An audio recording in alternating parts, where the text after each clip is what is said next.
Hello everyone, this is our topic, the role of human capital in economic development, a comparative study of Malaysia, Vietnam, and South Korea. We are Group 3, this is our group member, 江嘉宁、彭新鹏、苗修华、赵姿若、焦薇. This is our contents. We have four parts. The first one is introduction. The second one is literature review. The third one is findings and discussion. The first one is conclusion. Now let's move on to the introduction part. Human capital refers to education, skills, and training that improve workforce productivity and economic growth. As shown in the graph, Vietnam has maintained a relatively strong GDP growth over the years.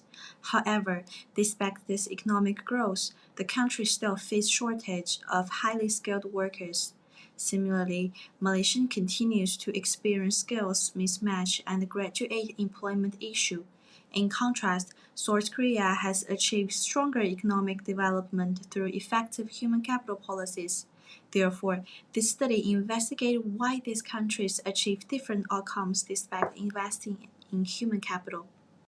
This study had three objectives. First, to analyze the role of human capital in economic development. Second, to compare education, labor skills, and productivity among Malaysian, Vietnam, and South Korea. Third, to identify lessons from South Korea's successful human capital strategy.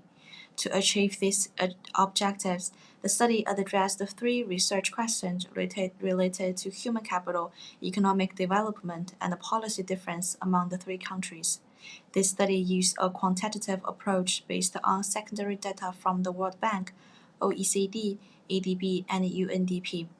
Key indicators include literacy rate, tertiary enrollment, labor productivity, graduate unemployment, GDP growth, and the poverty rate from 2000 to 2025.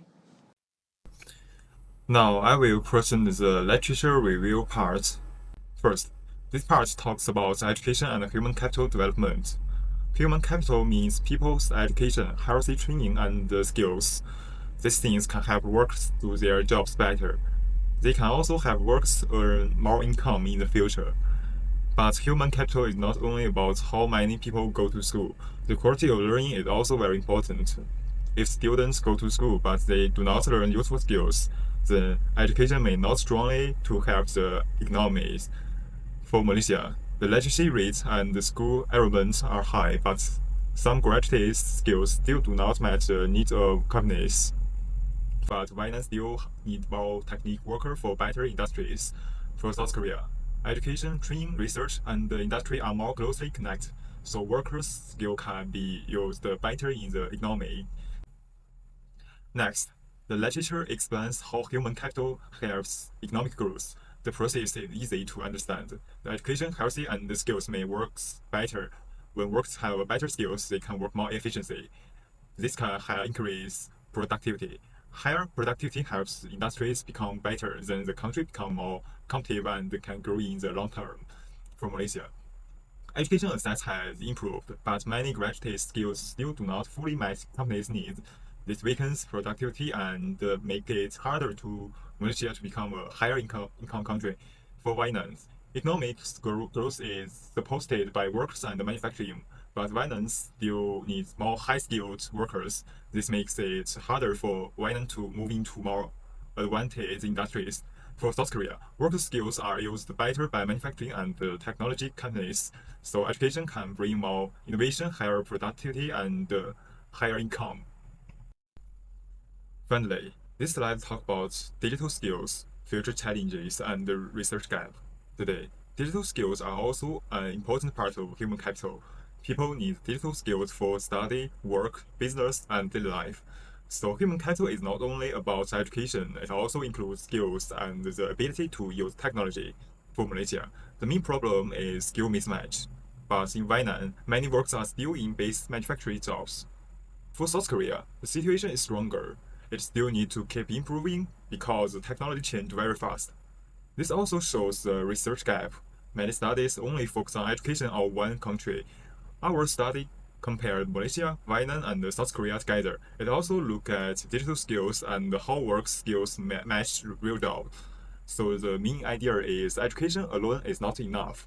Human capital can support economic growth only when skills, jobs, and industries are connected.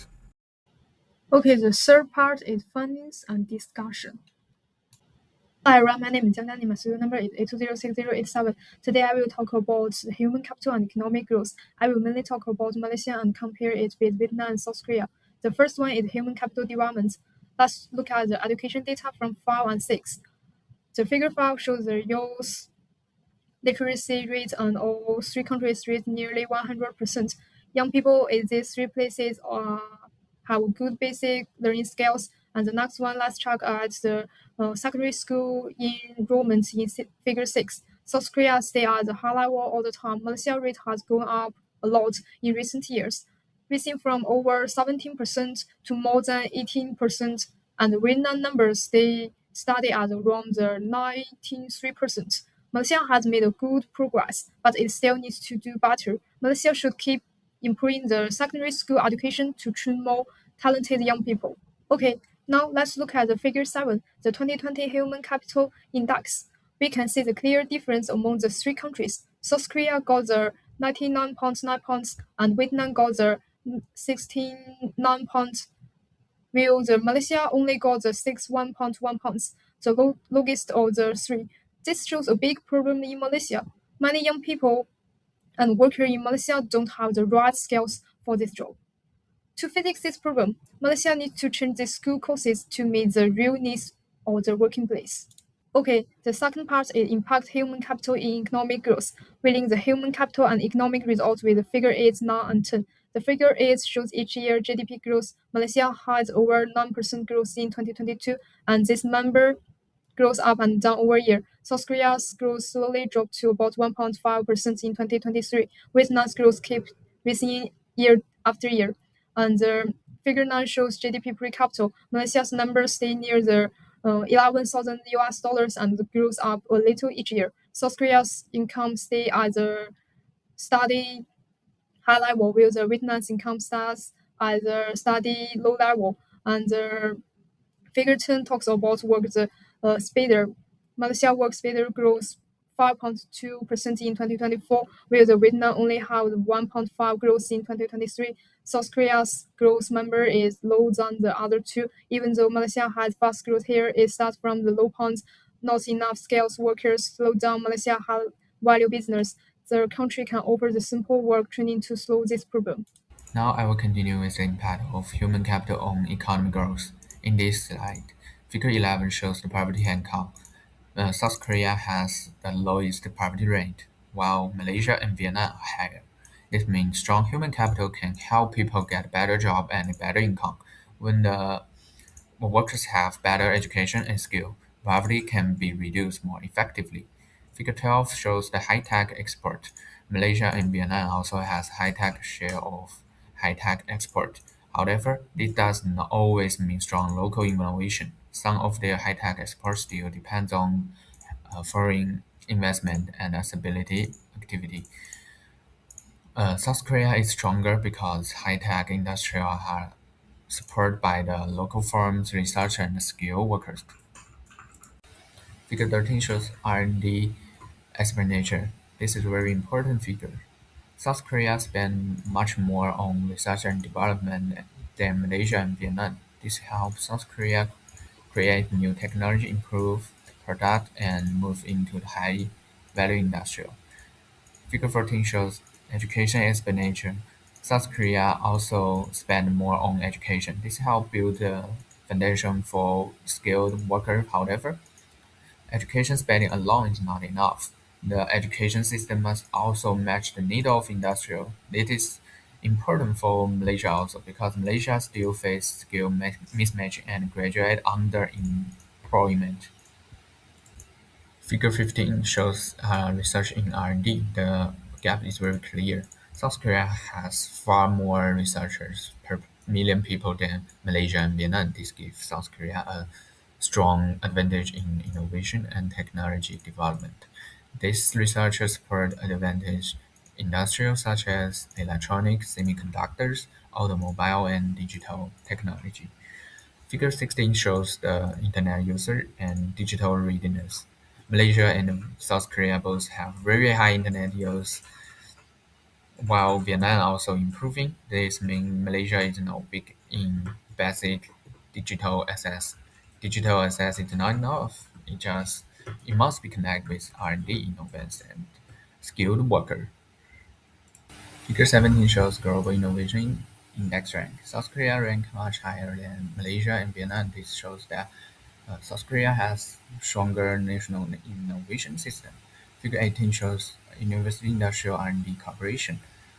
South Korea performed well because university, firm, and government policy are more closely connected. University provides research and skilled graduate, firm provide real industrial need, government policy connect both sides. So South Korea's success is not just because of education. It is because the government supports and full human capital strategy link education, R&D firms, and industrial need together. For Malaysia, the lesson is reduce skill mismatching and improve university industrial cooperation. For Vietnam, the lesson is move from low-cost labor to high-skilled technical worker. To conclude, human capital is not can support economic growth, but it must be connected with innovation, industrial, and government policy support. Thank you. So in this part, I will talk about the conclusion. So I will talk about the role of human capital in economic development. From this analysis, we can see that human capital is very important for Malaysia, Vietnam, and South Korea. Education, skills, productivity, and innovation all help a country's economic growth. However, education alone is not enough. What really matters is the quality of education and whether people's skills can meet the needs of the labor market. South Korea is the strongest example among the three countries. It has connected education, research, technology, industry, and government policy very well. Because of this, South Korea has developed strong industries such as electronics, automobiles, and digital technology. Malaysia has also made a great progress in education and economic growth, but it still faces problems such as graduate unemployment and skill mismatch. Therefore, Malaysia needs to improve vocational education, practical training, and digital skills. Vietnam has grown quickly, especially through manufacturing and its young workforce. However, Vietnam still needs more high-level technical skills, stronger higher education, and more research investment. This can help Vietnam move from low-cost production to innovation-based growth. Finally, Malaysia is the main focus of our discussion. Malaysia has made good progress in education and economic growth. However, it still needs to turn education into practical skills by improving vocational training, digital skills, and cooperation between universities and industries. Malaysia can build a stronger workforce and support long-term economic growth. So that's all. Thank you for your watching and listening.